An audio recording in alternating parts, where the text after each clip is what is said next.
और भाइयों बहनों, क्या हालचाल। तो आज बड़ा ही इंटरेस्टिंग टॉपिक है, क्योंकि आप जानते हैं यूपी और बीजेपी सरकार बहुत ही इंटरेस्टिंग चीज़ें करती रहती है। तो 24 नवंबर 2020 को एक नया टर्म कॉइन हुआ है, लव जिहाद। ये आप लोगों ने अभी बहुत न्यूज़ के अंदर भी सुना होगा। तो इस वीडियो के अंदर हम थोड़ा सा आपको समझाना चाहते हैं एग्जैक्टली लव जिहाद किसको बोला जा रहा है, उसके लिए क्या लॉ या ऑर्डिनेंस लाया गया है और उसका बाकी सारे जगह पे क्या प्रतिक्रिया चल रही है। लव जिहाद एक टर्म कॉइन किया गया है इंटरफेथ मैरिजेस के लिए, और स्पेसिफिकली कहा जाए तो ये वुमेन ओरिएंटेड टर्म है और इसी के अकॉर्डिंग पे लॉ बनाया जा रहा है। क्या किया जा रहा है, 24 नवंबर 2020 को ऑर्डिनेंस पास कर दिया गया है।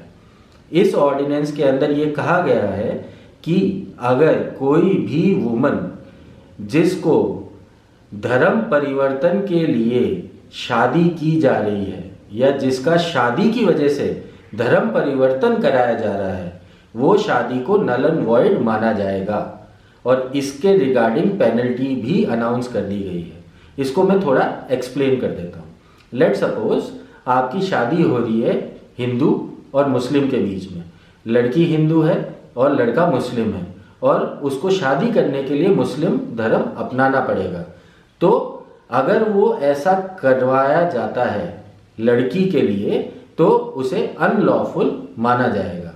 इसे इस पूरे ऑर्डिनेंस को इन्होंने जो नाम दिया है वो नाम है विधि विरुद्ध धर्म संपरिवर्तन प्रतिषेध अध्यादेश 2020, यानी इंग्लिश के अंदर अगर बोला जाए prohibition of unlawful religious conversion.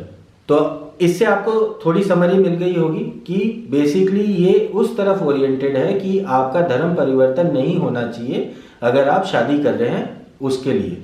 अब इसके अंदर दो चीज़ें आती हैं। एक, अभी जो शादी कर रहे हैं उनके ऊपर तो लॉ अप्लाई हो जाएगा अगर ये लॉ बन जाता है तो, हालांकि इसके लिए ऑपोजिशन बहुत आ रहा है।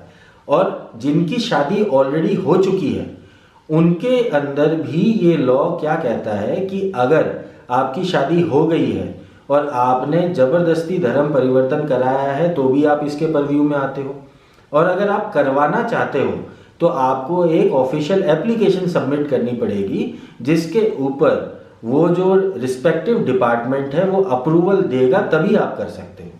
ठीक है। अब इसके लिए अलग अलग जेल टर्म या पेनल्टीज भी बताई गई हैं। जैसे नॉर्मली इसमें कहा गया है कि 1 से 10 साल की जेल हो सकती है और 15,000 से लेकर 50,000 का फाइन हो सकता है। तो 1 से 10 साल तक की जेल नॉर्मल प्रोविजन है। अगर आप SC ST को बिलोंग करते हैं तो उसके अंदर 3 से 10 साल की जेल है और जुर्माना बढ़ा के 25,000 कर दिया है। और अगर आप मास लेवल पे कन्वर्जन कर रहे हैं तो उसका 3 से 10 साल की जेल है और जुर्माना 50,000 है। अब ये तो हो गया आपका पूरा ऑर्डिनेंस जो पास हुआ है 24 नवंबर 2020 को।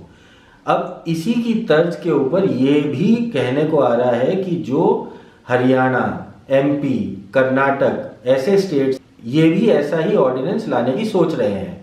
जब सेंटर से पूछा गया तो सेंटर ने कहा कि लव जिहाद नाम का कोई टर्म ही नहीं है और इसके बारे में कहीं पे भी कुछ नहीं लिखा हुआ है। अब इस चीज़ को जस्टिफाई करते हुए यूपी गवर्नमेंट ने इलाहाबाद कोर्ट का एक रूलिंग थी उसको साइट किया था, जिसके अंदर उन्होंने कहा था कि अगर शादी करने के लिए धर्म परिवर्तन करना पड़े तो वो शादी नल एंड वॉइड मानी जाएगी। ये इलाहाबाद हाई कोर्ट की रूलिंग थी, जिसके ऊपर इलाहाबाद हाई कोर्ट ने अभी कुछ दिन पहले वापस से ये कह दिया है कि जो हमने उस टाइम बोला था वो गुड लॉ नहीं है, यानी वो सही तरीका नहीं है लॉ को नापने का। अगर किसी को साथ में रहना है तो वो राइट टू फ्रीडम के अंदर आता है, जो कि आर्टिकल 19 के अंदर बताया गया है। और अगर आप उसके अंदर एंक्रोचमेंट करते हो तो this is violation of right to freedom, जिसको सेंटर का भी, सुप्रीम कोर्ट का भी एक रूल है जिसके अंदर भी यही चीज बोली गई थी। अब इस चीज का आगे जाके क्या होगा ये तो पता नहीं है, बट अभी की तारीख में ऑर्डिनेंस पास हो गया है और ये आगे लॉ बनता है नहीं बनता है इसके ऊपर आप प्लीज़ कमेंट कीजिए और आपका क्या ओपिनियन है वो भी हमें बताइए। तो इसमें अगर आपको कुछ भी नहीं समझ में आया हो तो प्लीज़ कमेंट सेक्शन में लिखिए। अगर और भी किसी चीज़ के बारे में जानकारी चाहिए तो वो भी कमेंट सेक्शन में लिखिए। मिलते हैं अगले वीडियो के अंदर। नमस्कार।